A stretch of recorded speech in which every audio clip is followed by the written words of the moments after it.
So I started talking about impact of rigid bodies in the last class. This is the slide I showed last time also. Let's quickly recall what I was trying to do.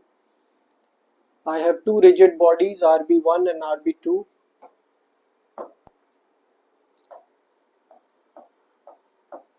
At time instant t equals t1 minus, I know the complete kinematics of the two rigid bodies. For any given rigid body, I would claim that I know the full kinematics if I know two vectors. If I know the angular velocity of the body and if I know velocity of one of its points, velocity vector of any one of the rigid point on the rigid body, I would say I know the complete kinematics of the rigid body. In that way, I claim that RB1 complete kinematics is known because I know its angular velocity with respect to an inertial frame, and I know the velocity of its center of mass with respect to the same frame. That center of mass is C1. 1 means RB1.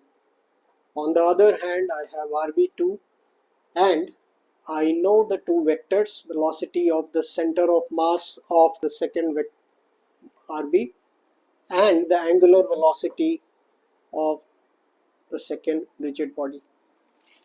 During the time t2 minus t1, these two bodies interact with each other. They are in touch with each other. And during this interaction, they influence each other's kinematics. I am interested in what their kinematics is like at the time instant t2 plus. By this time t2 plus, the two bodies have disengaged from each other. They are no more in touch with each other, and their angular velocities would be omega 1 I prime and omega 2 I prime, and the centers of mass of the two rigid bodies would have velocity vc1I prime and vc2I prime. In general, the prime and the unprime vectors will be different, whether it is the velocity of the center of mass or whether it is the angular velocity. Okay. In general, these things will be different for RB1 and RB2. This process that the two RBs have undergone during the time t2 minus t1, we call this as an impact process. We are assuming that t2 minus t1 is extremely small, infinitesimally small, and yet the changes in velocity of the centers of mass and the angular velocities of the two RBs are finite. During an infinitesimal time duration, the bodies have undergone finite change in their kinematics. Typically, these vectors would be known. So these are the pre-impact vectors. Pre-impact vectors are known, and we would be interested in knowing the post-impact vectors, these four vectors. That is the agenda as far as this topic is concerned.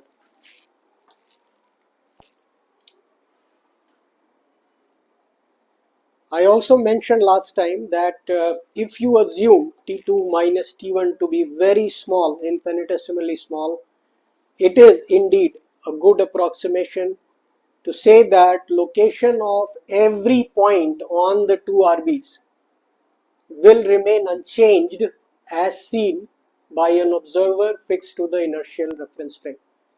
For that matter, not only the points on the RBs, but any point in space would remain unchanged, would remain stationary as seen through the eyes of the observer who is sitting on the eye frame. We will use this approximation while solving such impact problems. If you want to predict, if you want to know what the post-impact vectors are, we need some governing equations. And those governing equations are going to be some form of Euler's first axiom and Euler's second axiom. So if I go to the Euler's first axiom and I write that axiom for RB1, we know that that equation would be here on the slide. Net force acting on RB1 must be equal to mass of RB1 multiplied by the acceleration of the mass of RB1. I mentioned really to find body, acceleration of the center of mass of any body. What is my agenda? My agenda is to find the velocity at the end of the impact, and thus it appears reasonable that instead of trying to get a solution for the original form of the Euler's axiom, we should first integrate it with respect to time. Integrate what? Integrate Euler's first axiom and then Euler's second axiom also. Last class I did, if you take Euler's first axiom and integrate both sides over the interval t1 minus t2, what do we get? On the left hand side I get this integral. On the right hand side, since acceleration itself is rate of change, when you integrate it over time t1 and t2, the right hand side simplifies. The right hand side gives me the difference between the momentum of the first RB between the two time instants. I get Vc1i at t2 and Vc1i at t1. Using the prime and unprime distinction that I started using on the last slide, I would write the time integrated Euler's axiom as what I have here, m1 vc1 prime I minus m1 vc1 I. Okay. The left hand side I am still leaving that as an integration. You really need to know what f net during the time interval is to be able to find it. So at this stage I do not have any further information to simplify the left hand side. It's not a problem. I will leave it like this for the time being. Next I come to the Euler's second axiom, time integrated Euler's second axiom. Let's see what we get after integrating Euler's second axiom. So I would use MESA, the modified form of the Euler's second axiom, because it's more general. It does not put any restriction on point A about which angular momentum is computed. So this gives me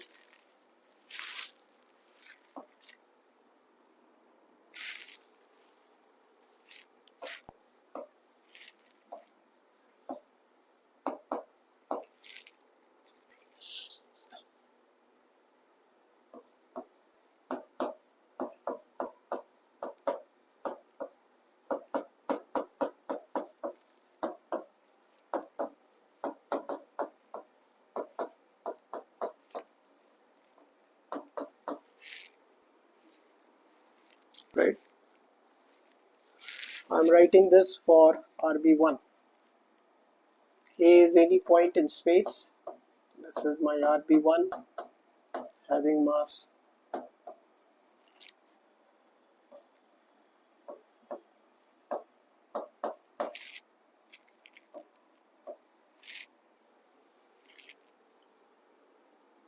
okay, where Ma is the net moment to the external force system acting on RB1. Now Now this force system will include the force exerted by RB2 as well, RB2 on RB1 as well, because after all, if you consider system as RB1,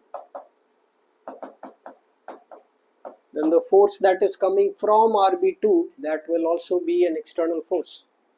So MA includes that effect. MA includes the moment due to those forces also. So as we have decided, we are going to integrate this equation between time t1 and t2.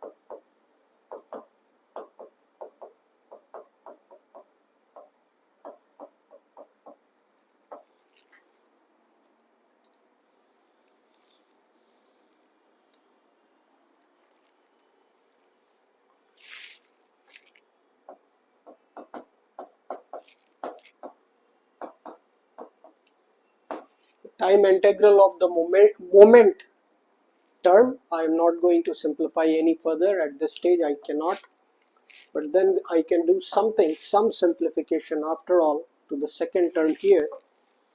I am going to pull C1a out of the integration, and then I am left with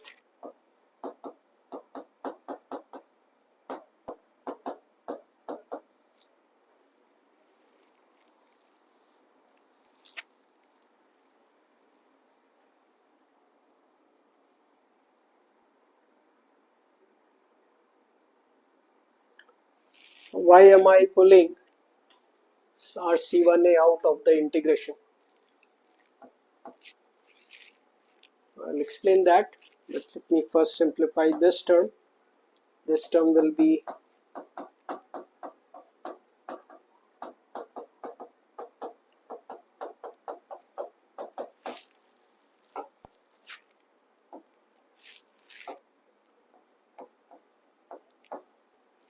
to the right hand side. We readily get rid of the integral, and I have the difference between the angular momentum of RB1 at T2 and T1, 2 time instants.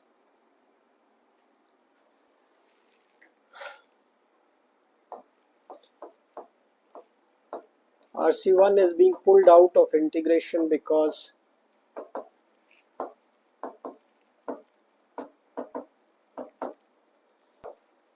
T2 minus T1 is very small, and RC1O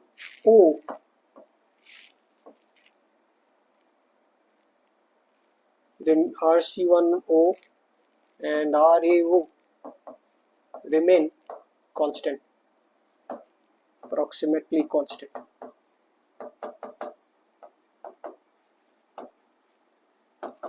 That's the point I was trying to make here on the previous slide. I said that I would be using this realization, this approximation in a little while, and I am using it now. RC1a has been pulled out of the integration, and that's why this simplification happens. Further, integration of this is also simple, because AAI is nothing but rate of change of VAI with respect to I, and thus this will simply become VAI T2 minus VAI T1.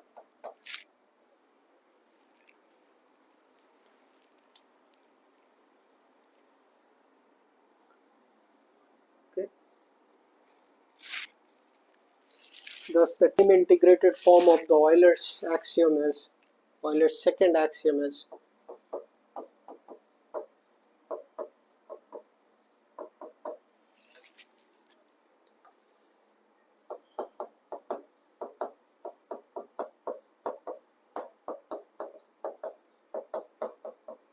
this is the first group of terms, which is the difference which is giving me the difference between the angular momentum of the body RB1 about point A at 2 time instants, and then I get an extra baggage which is m1 r c1a multiplied by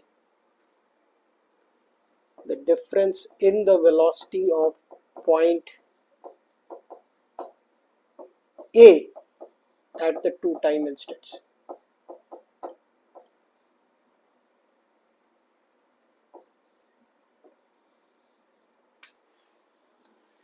Okay, there is a cross product here.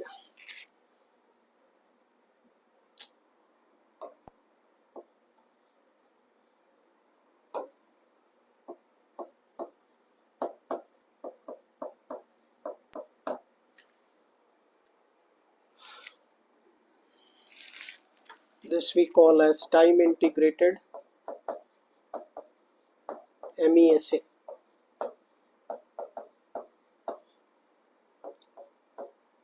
TI MESA.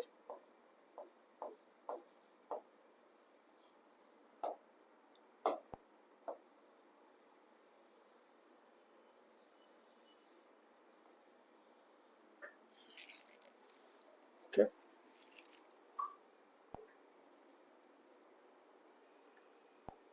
I would like to summarize the two equations, first and second axiom.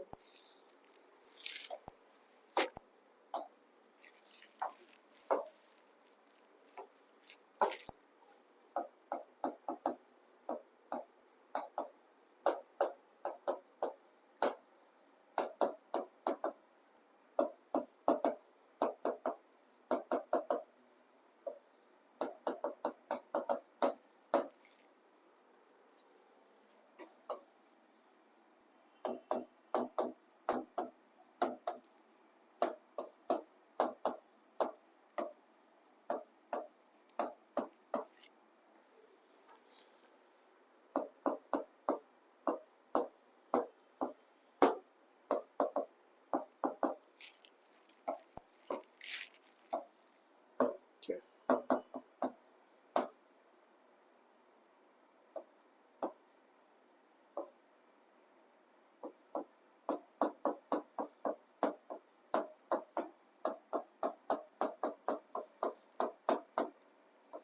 Here I am sticking to this notation where I put T2 and T1 as arguments.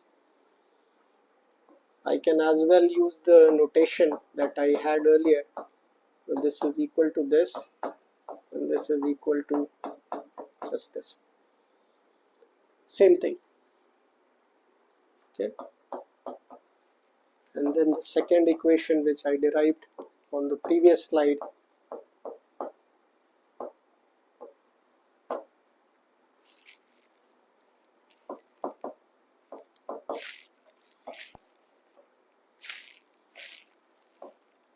again here MA net is same as MA, what I defined on the previous slide. This equals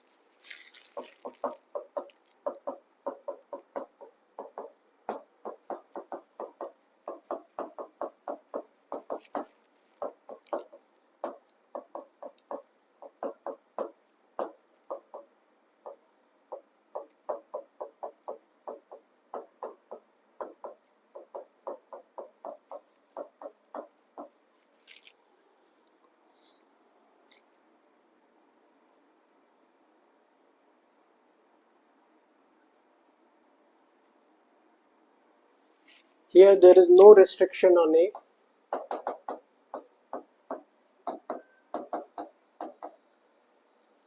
It can be part of RB1 or can be a point in space moving with its own mind.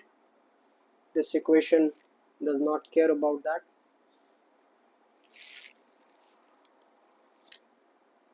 Now these two equations I wrote for RB1, 1 and 2. Similar equations can be written for RB2. Similar two vector equations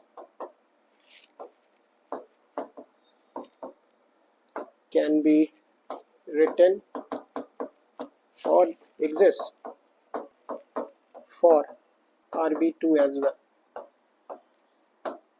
So in that way, for this impact problem wherein two RBs are participating, I have access to four vector equations. Four vector equations. In other words, 12 scalar equations I have access to.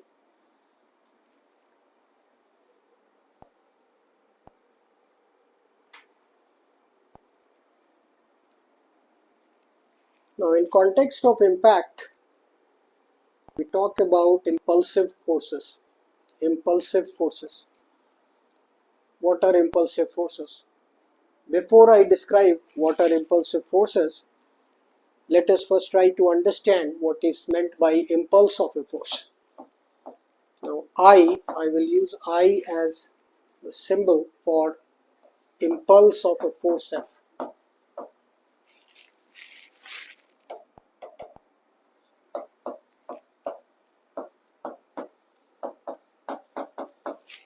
Now impulse is a vector.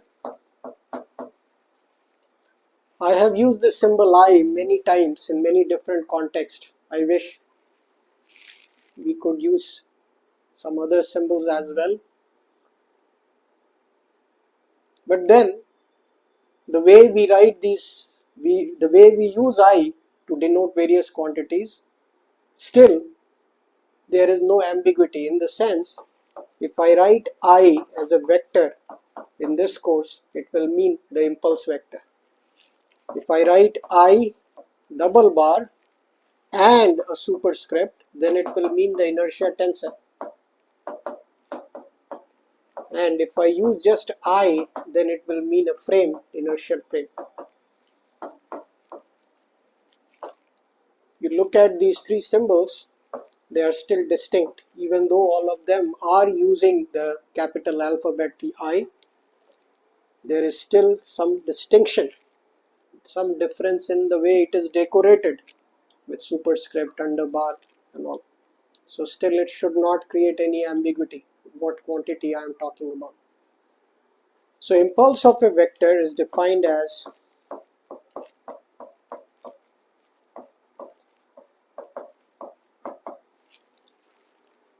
impulse is defined over a time period. Okay, time period. The time integral of f dt over time t1 to t2 is called the impulse of a force. What would be the SI units? Would be Newton second.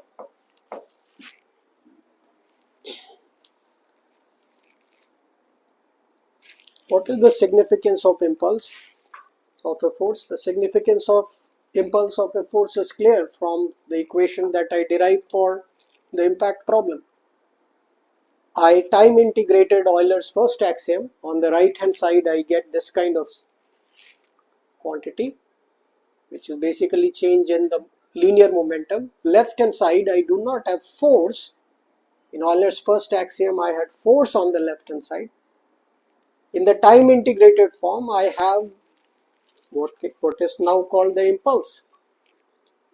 So the physical significance of impulse is that it equals the change in momentum that an RB has undergone. So we feel the need to look at a vector like impulse because it is appearing in the governing equation of an impact problem. Now this is the impulse of a force, and impulse of a force is defined for all forces F. All forces F. However, there is a class of forces, there is a type of forces which is called impulsive forces. Impulsive forces. Not all forces are impulsive.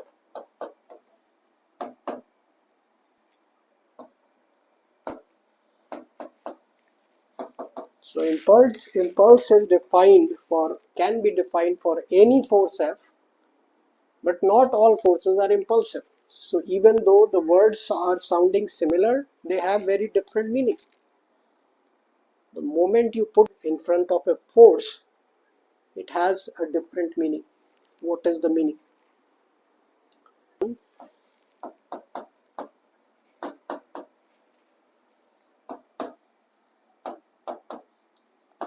Which has a finite impulse vector, even when the force acts on a body over an infinitesimal duration.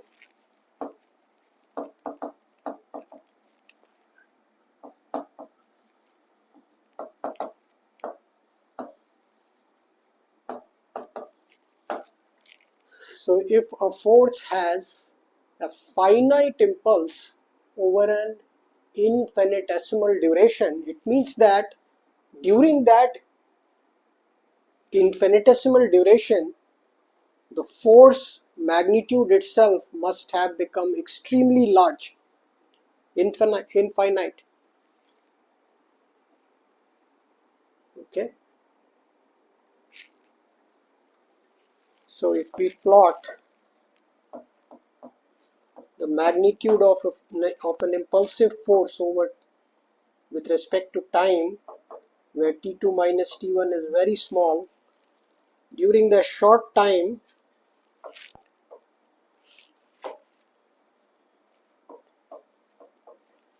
the magnitude must have gone extremely high and then come back and then become zero again, such that the area under the curve is finite, even when t2 minus t1 is infinitesimal.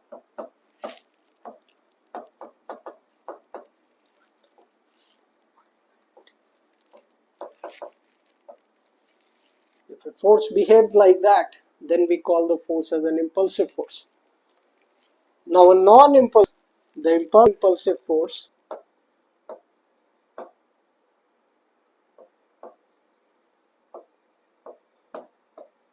non-impulsive force will be zero. Will be almost zero if it acts over an infinitesimal time duration.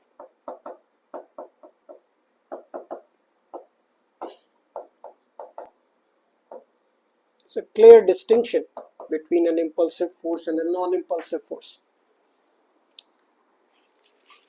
Now if we go back to our equations,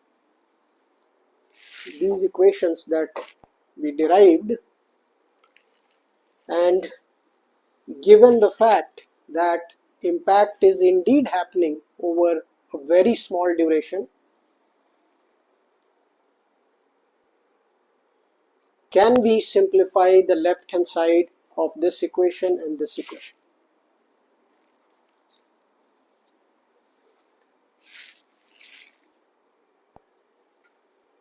What will be that simplification?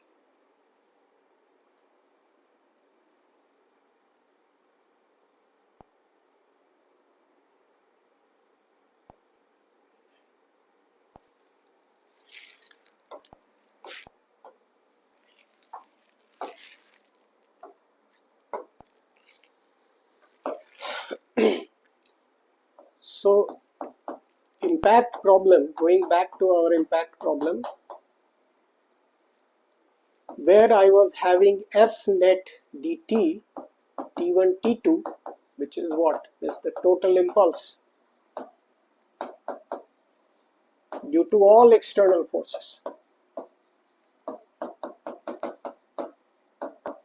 acting on RB1. I can approximate this as the impulse due to only impulsive forces. In fact, I can first write the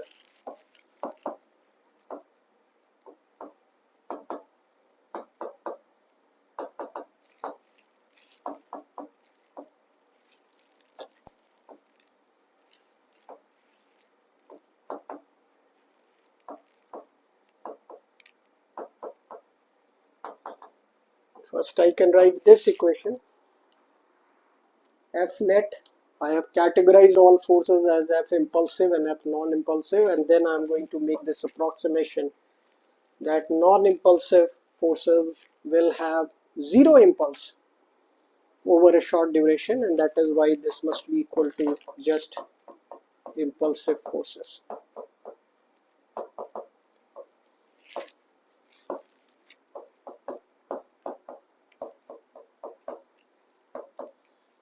Alright. Similarly, in the Euler's second axiom, I was having M A net dt, which can be written exactly as impulsive forces dt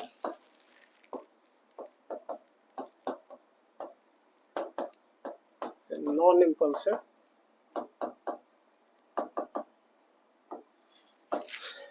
the next step. I am going to drop this and write this as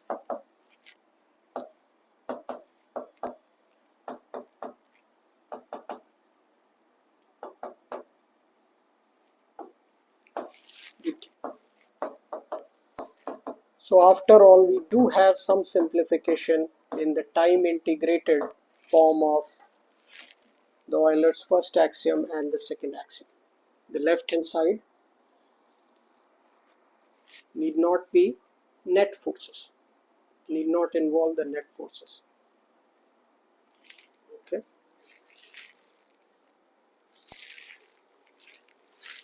So I am going to rewrite the governing equations of an impact problem.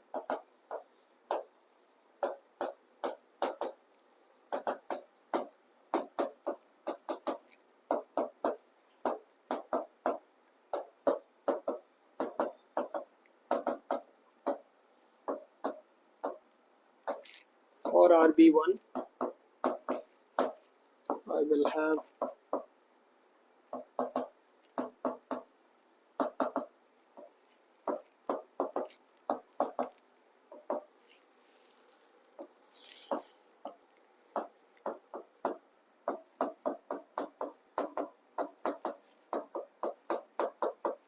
this is my first equation.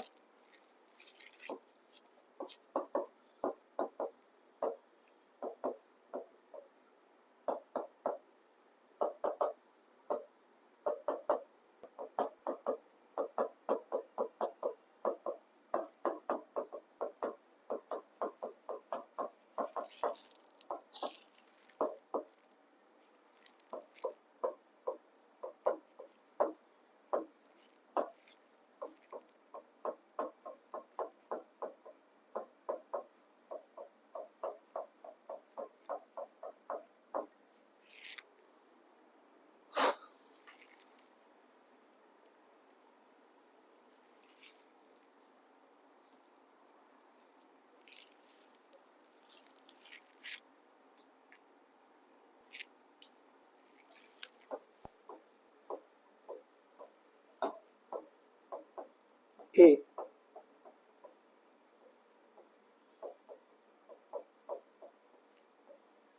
not C.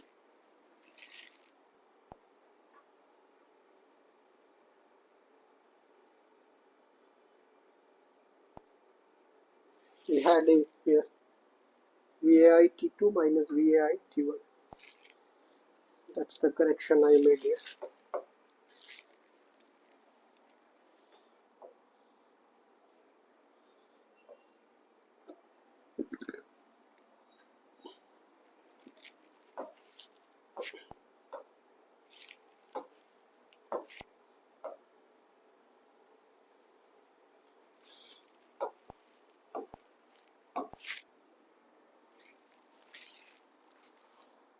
Okay. So while solving an impact problem, if you are drawing the free body diagram of the body of interest, say RB1, for the impact problem, you need not worry about non-impulsive forces. So typically, this is the way I would represent an impact process. If I have RB1, I have B C1I, okay, and it will have omega 1I. And we will say that during the impact process, what has happened, a number of forces or some torques have acted on it, and then we draw the state of the RB1 as this, having angular velocity omega 1 prime I. Okay, so this is pre-impact, this is post-impact, and this is forces, all the forces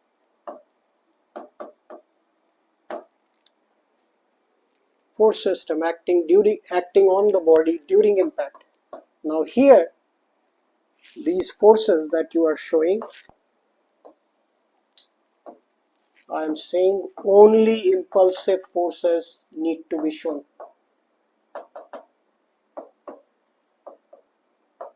Need to be drawn. Non-impulsive forces, if you know some of the forces are non-impulsive in nature, do not draw them. It's not required because it doesn't matter. Okay. Now I want to share with you some comments about impulsive forces, and I believe these comments will provide good guidance to you when you try to judge whether a force is impulsive or non-impulsive. First comment: weight of an RB is always non-impulsive. Always non-impulsive. What is the justification? Justification is that weight is always finite. We are not dealing with infinitely heavy objects. Weight is finite. Duration is very small. So finite times infinitesimal will always become infinitesimal. Weight does not have the capability to increase its magnitude to infinite values. So weight is always non-impulsive. Plays no role in impact problems.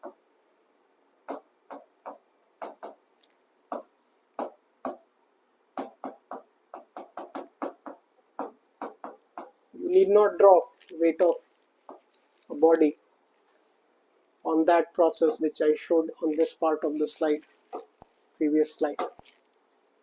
Here, no need to show weight any time for an impact problem. Comment number 2. Spring force is also always a non-impulsive force. Spring force also is always a non-impulsive force.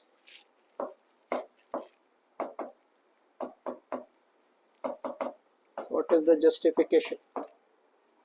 Justification is spring force is generated by displacement, squeezing, contraction or expansion of the spring. Contraction or expansion of a spring means you change the position vector of the particles on the spring. Then only it will change its compression or expansion, right? But T2 minus T1 is such a small duration. I have said it earlier also that every point in space, be it on the body, be it not on the body, be it on a spring, every point remains stunned, remains stationary during time T1 minus T2. And since there cannot be any finite compression or expansion of a spring during T1 minus T2, spring force is always a non-impulsive force. Point number 3. Friction force. Impulsive or not non-impulsive? Depends.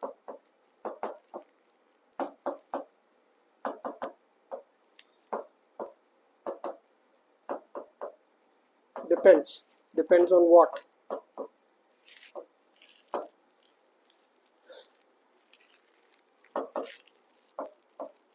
We know that friction force is always bounded by some value. What is that bound? This is the bound.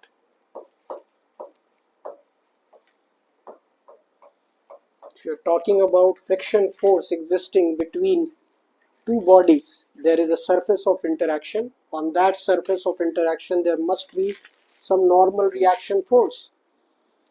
Normal reaction force times mu s, coefficient of static friction.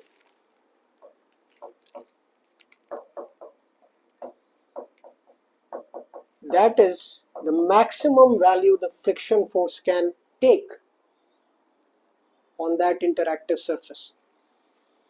Does it give us a clue whether the friction force will behave as an impulsive force or a non-impulsive force? Yes, it does give us a clue. If normal reaction is impulsive, before that maybe I should make a statement about normal reaction also. Normal reaction force can be impulsive or non-impulsive.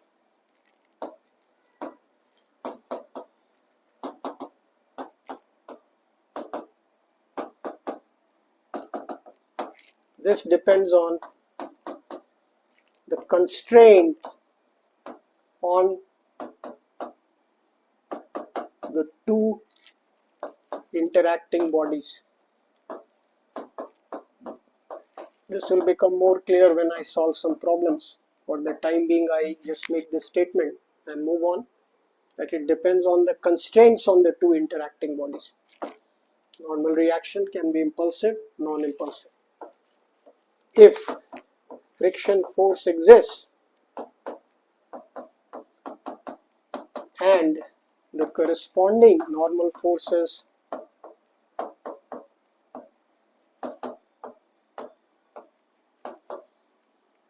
force is impulsive,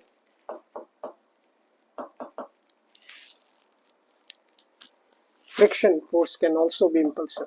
The corresponding friction force can also be impulsive.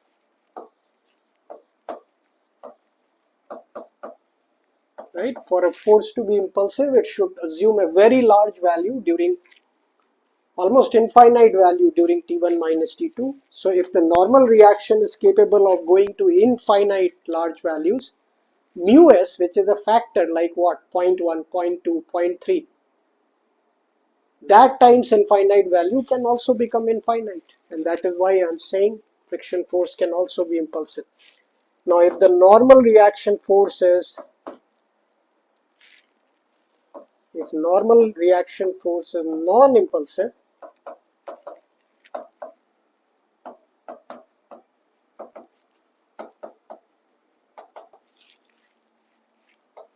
it implies guarantees friction force will also be non-impulsive.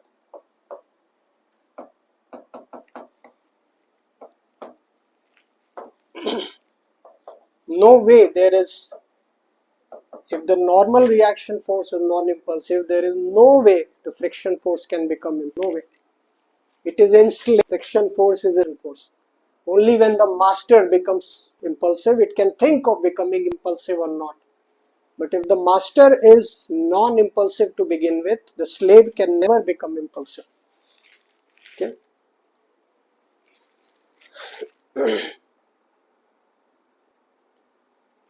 And the last point I want to make is about the tension force.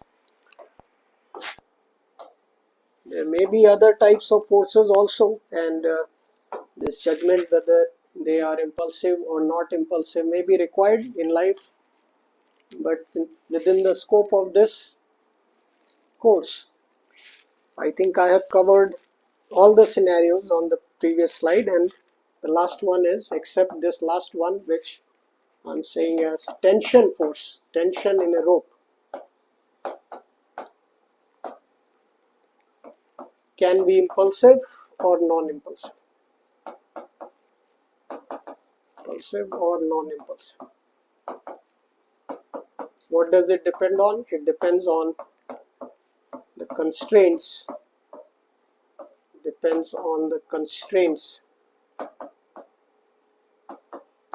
When I say constraints, I mean geometrical constraints. I should have written it on the previous slide also.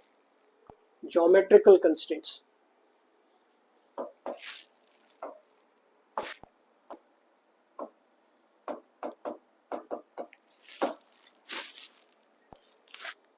Depends on the geometrical constraints on the two RBs, on the interacting RBs.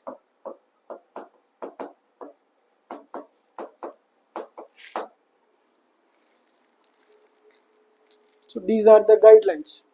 And then I want to make a statement that while you are solving a problem, if any of these guidelines help you be confident that a force is impulsive or non-impulsive, you make a judgment. But if any of the guidelines given here is helping you judge whether the force is impulsive or not impulsive, then you assume it to be impulsive and do include it.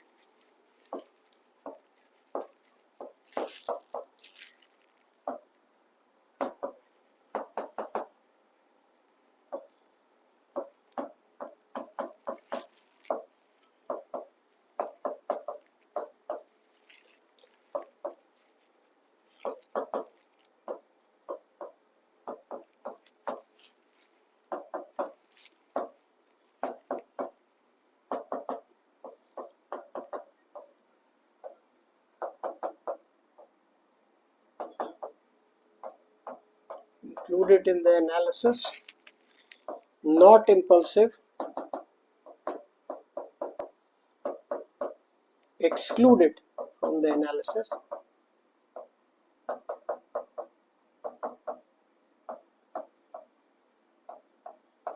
Okay. If these guidelines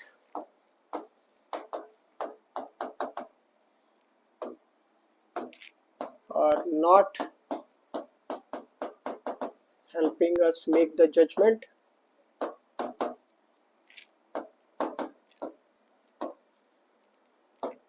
assume that force is impulsive.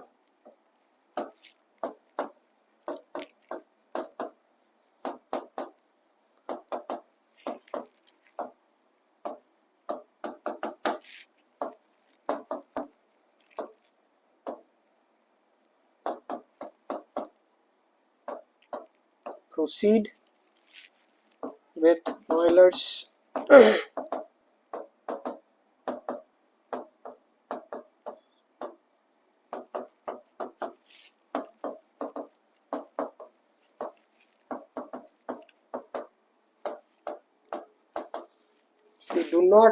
if you are still in doubt whether a force is impulsive or not, assume it is impulsive. Don't take risk. Include it in the analysis, proceed with the Euler's first and second axioms, and while you try to get the solution, things will become more clear what kind of force that is. Okay.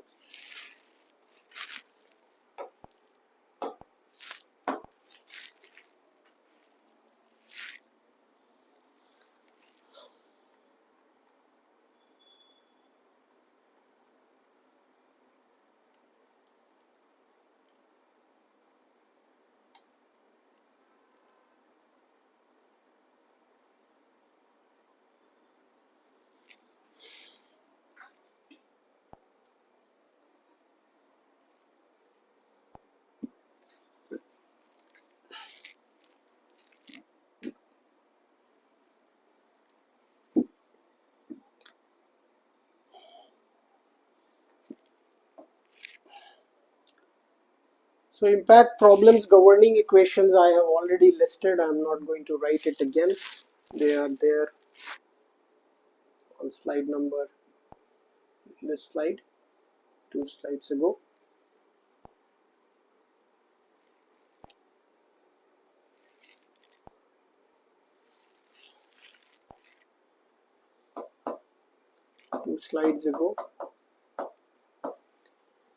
Here I want to make a couple of comments. If A is a valid point, then in Euler's time integrated MESA equation,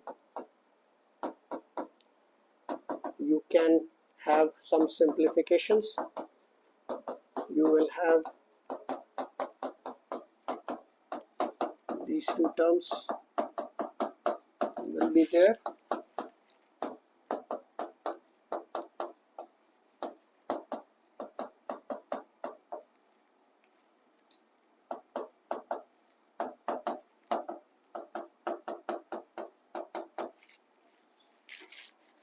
If A is a valid point, this will go away. You don't have to worry about this. And if A is a point fixed on RB, then you can write HAIT2 as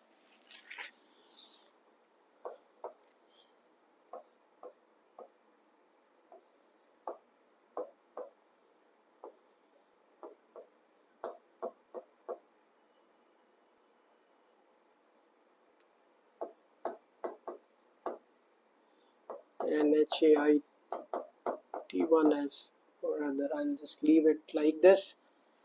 The angular momentum of the body can be written as this dot product between inertia matrix of the RB at point A and the angular velocity of the body with respect to I, only when A is a point on RB or its massless extension. Keep this in mind. Alright, we stop here, take a break, meet again at 5 past 2. Sorry, 2 past 5, 5 2 p.m.